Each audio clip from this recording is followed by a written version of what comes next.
جب جنگ احد میں یہ افواہ اڑا دی گئی کہ آقا شہید ہو گئے ہیں تو مدینہ المنورہ میں ایک عورت تک جب یہ خبر پہنچی کہ آقا کو شہید کر دیا گیا ہے، وہ عورت بے چین ہو گئی، بے قرار ہو گئی۔ وہ عورت اپنے گھر سے نکلتی ہے آقا کی تلاش میں، آقا کی خیر و عافیت کو معلوم کرنے کے لیے، آقا کا حال جاننے کے لیے اپنے گھر سے باہر نکلتی ہے۔ جب گھر سے باہر نکلتی ہے، چونکہ اس نے سنا تھا کہ آقا کو شہید کر دیا گیا ہے، جب گھر سے باہر جاتی ہے تو کچھ صحابہ کرام علیہم رضوان جو جنگ احد سے واپس لوٹ رہے ہوتے ہیں ان کو دیکھتی ہے، پوچھتی ہے میرے آقا کا کیا حال ہے، میرے آقا کیسے ہیں، میرے محبوب کیسے ہیں۔ میں نے حدیث پڑھی تھی نا، لا یؤمن احدکم حتی اکون احب الیہ من والدہ وولدہ والناس اجمعین۔ اس وقت تک انسان مومن ہو ہی نہیں سکتا جب تک وہ آقا سے ایسا پیار نہ کر لے جو پیار والدین کے پیار سے زیادہ ہو، جو پیار دولت کے پیار سے زیادہ ہو، جو پیار اولاد کے پیار سے زیادہ ہو۔ انسان مومن بنتا ہی اسی وقت ہے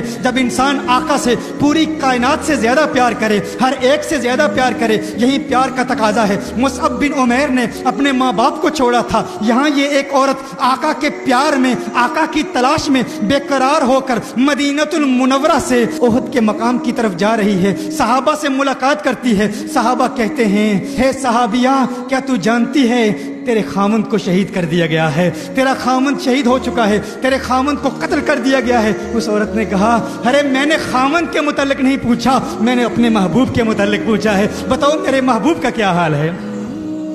میری بہنیں غور کریں، اب سوچیں، اس عورت کے مزاج کو سمجھیں، اس کی سوچ کو سمجھیں۔ اگر آپ کے خامند کو شہید کر دیا جائے ہمارا حال کیا ہوتا ہے؟ اگر ہمارا کوئی اپنا شہید ہو جائے، اپنا قتل ہو جائے، اپنے کسی محبوب کا انتقال ہو جائے، کسی پیارے کا انتقال ہو جائے تو ہم آقا کے پیار کو بھول جاتے ہیں، آقا کی محبت کو بھول جاتے ہیں۔ اپنے کسی رشتہ دار کا جنازہ اٹھایا جائے تو نماز بھول جاتے ہیں، عبادت بھول جاتے ہیں۔ کوئی جرت نہیں کرتا کہ فلاں صاحب کو نماز کی طرف راغب کیا جائے۔ وہ کہے گا، ارے عقل کے اندھے، تجھے پتہ نہیں ماتم کا گھر ہے، یہاں فوتگی ہو گئی ہے، پریشانی کا وقت ہے، تکلیف کا وقت ہے، ارے ان کے لیے اتنی بڑی مشکل کا وقت ہے، انہیں اس وقت نماز کی یاد نہ دلا۔ نماز کی یاد دلانے والا داعی اور مبلغ بھی جب نماز کی طرف راغب کرنے کی کوشش کرتا ہے تو ہچکچاہٹ محسوس کرتا ہے، ڈر محسوس کرتا ہے، گویا کہ اسے یہ خوف لاحق ہوتا ہے اگر نماز کی طرف راغب کیا تو گھر والے کہیں گے موت واقع ہو گئی ہے تو عبادت یاد کرا رہا ہے، موت واقع ہو گئی ہے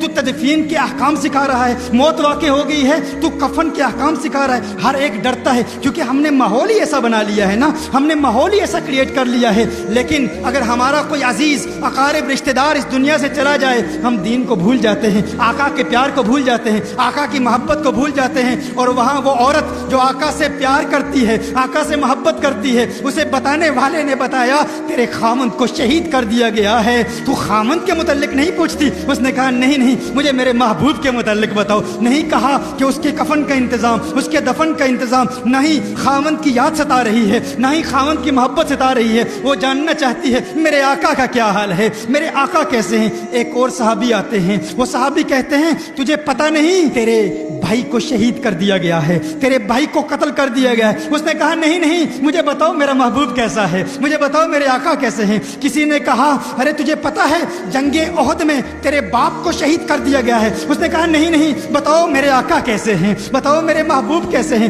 پھر کسی صحابی نے بتایا کونین کے والی صلی اللہ علیہ وسلم الحمدللہ خیر و عافیت سے ہیں۔ جب آقا کی خیر کا علم ہوا تو پھر بھی نہیں کہا کہ اب مجھے میرے خامن کی لاش کی طرف لے جاؤ، خامن کے جنازے کا اہتمام کرنا ہے، اپنے بھائی کے جنازے کا اہتمام کرنا ہے، اپنے باپ کے جنازے کا اہتمام کرنا ہے۔ کہا نہیں آقا خیر سے ہیں، آقا عافیت سے ہیں، مجھے آقا کی بارگاہ میں لے جاؤ، کیونکہ مجھے سکون اسی صورت میں ملے گا جب میری پیاسی آنکھیں آقا کے چہرہ والضحیٰ کو دیکھیں گی۔ آقا کی بارگاہ میں جاتی ہے، آقا کے ایسی چہرے کو دیکھتی ہے اور پھر کہتی ہے یا رسول اللہ آپ کی عافیت اور خیر کے بعد اب ہر مصیبت ہے چہے، اب کسی مصیبت کا غم نہیں، آپ خیریت سے ہیں، اب کوئی غم نہیں، کوئی ڈر نہیں، کوئی خوف نہیں۔ یہ پیار ہے۔